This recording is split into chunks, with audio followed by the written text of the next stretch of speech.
Leigh, on Wednesday you said to me that it wasn't a lapse of concentration in the first fight. At the time, to a lot of people that seemed mad. I suppose Testament tonight proved that it really wasn't a lapse, and sort of there was those minor adjustments. You spoke all through camp, it was just tweaking a few little things. People said, how can that be with such a short turnaround?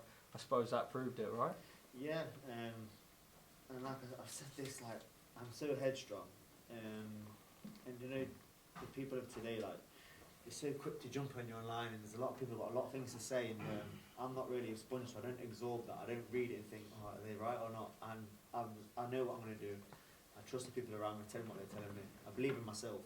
But there's some people out there that aren't quite like that, and they are a bit of a sponge, and sometimes that's going to wreck people's careers. So if you're an athlete or if you want to do something, do not give one fuck what people say. Just go follow your dreams, do what you need to do, and believe in yourself. I'll tell you a funny story. Leigh came into the office after the first Lara fight. It was only like a week after, wasn't it? And Ben came in, and we had a couple of private years. The fighter will always say, I've got the rematch, I want to do it. I spoke to Ben. Ben was like, look, obviously I think he can win the rematch. It's a very fast turnaround. Let's get him in. And we sat down. I said to Leigh, look, you know, I think it's a very fast turnaround. You could let Josh Warrington fight Lara. You got the winner. I know there's a mandatory, but we can work that out. And he's like, no, absolutely not. There is no way I'm not fighting him next. I'm doing the rematch. Yeah, but obviously it's only a couple of days after the fight. No, it doesn't matter whether it's today or next week. I'm having the rematch. I'm not stepping aside, blah, blah. Then he goes to the toilet, right? So he goes to the toilet. He goes, I don't know whether they set me up to, but he goes, I'm just going to go to the toilet. So he goes to the toilet, and I go to Ben. He's mental. I said, I think he's still a bit buzzed from the knockout last week. I went, he can't make that fight in that time. He's like, look, you know, he's very stubborn. Like, I think, you know, he's right. And I'm thinking, no, anyway, comes back. I'm like, Leigh, I think I've been talking to Ben, and he's a very fast. So there's nothing to discuss. So make the rematch, and on we go. And he was right, you know. And it's those little decisions would have been so easy not to take the rematch, so easy. And then someone sticks a mandatory in, someone does this, and I really felt like it was felt like it was a wrong decision. I really did. The reality is we got slaughtered for taking the first fight. People was like, you're mad for picking Maurizio Lara. The reality is they boxed 19 rounds. Lara might have won 2 or 3. That's the reality of it. So yeah, like I say, Leigh proved his class. Might have took 2 attempts, but we got there in the end. Eddie, for you and Ben, you also faced a lot of criticism for not actually pulling Leigh out of the fight with all the weight and situation. I know Ben specifically, you would have trusted the game plan, I know, with the weight and everything. I suppose it also proves that you can't always be too reactionary in this game, because I suppose, look, we're sat here now, he is a 2-time world champion, and a lot of people 24 hours ago were slating the fight for not being cancelled. As well, but, you know, Eddie's not silly, you know. We had Leigh's interest. I'll be honest with you, Eddie half pulled the fight before I did.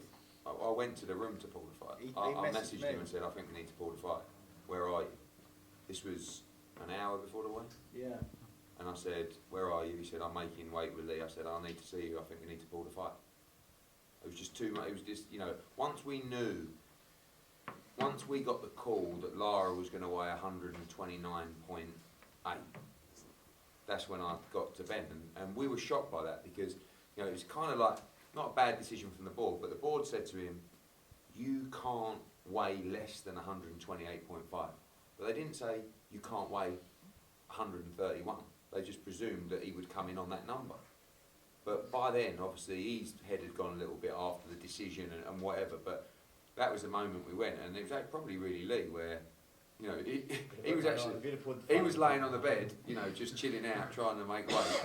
And I was sitting down on the sofa talking to Ben, and every now and again I could hear Leigh go, no, that's all right, that's fine, don't worry about it. Just get him to play a little bit more, we'll be fine. And you know, it was it was a really big. But we had a short window there as well from us having that information to the weigh-in of trying to agree some terms that we was happy with for the fight to go ahead. So, you know, at the same time of trying to make weight, we're trying to make sure that the health and safety of the fight has been taken care of, and like we say, eventually we got there, but yeah, you know, you can't always share all the information straight away to the public, and the public don't always know everything, but yeah, Eddie actually pulled the fight at one point. Leigh, how mentally tough was that sort of period for you? I imagine sort of in the process of making weight, there's other didn't things you really, want to think about than that. Yeah, I didn't really get distracted by it. I've spent a massive bulk down Essex of time down Essex for this camp, away from friends, family. I always say, well, my kids as well. Like I said, straight after that, I had a week off, went to the bar with my kids, was training out there as well, come straight back into the gym. I so held, like, headstrong to put this right. There was nothing that was going to get in the way. So I kind of thought, it'll get sorted, just focus on my job. If you was to see the Kolmatov fight ordered by WBA, it's not as lucrative, and it's still a very difficult fight. Would you take that, or if anyone was to say, listen, I can get you Warrington or I can get you Lopez, but you'd have to vacate, would you do that? I don't know, we'll see. Yeah. I've worked very hard for that.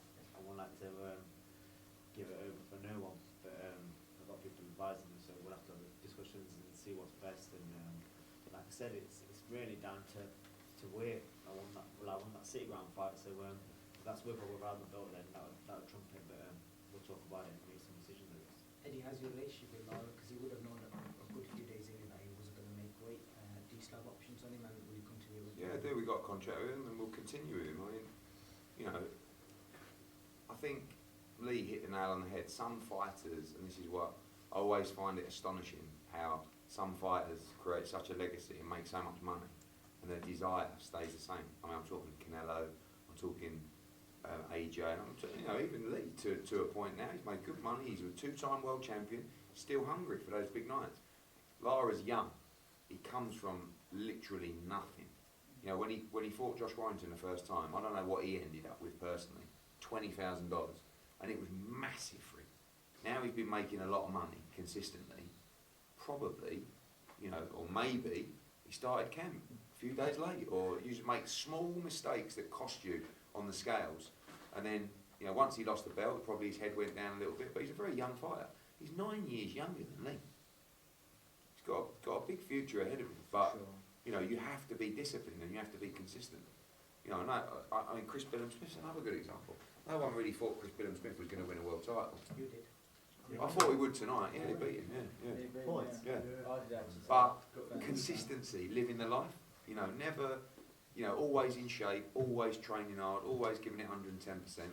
Like, who would have said Leigh Wood would have won a world title? Who would have said Leigh Wood would be a two-time world champion when he got stopped by Gavin McDonnell in Hull? I would have said he'd be a two-man world Oh, champion. you're saying that?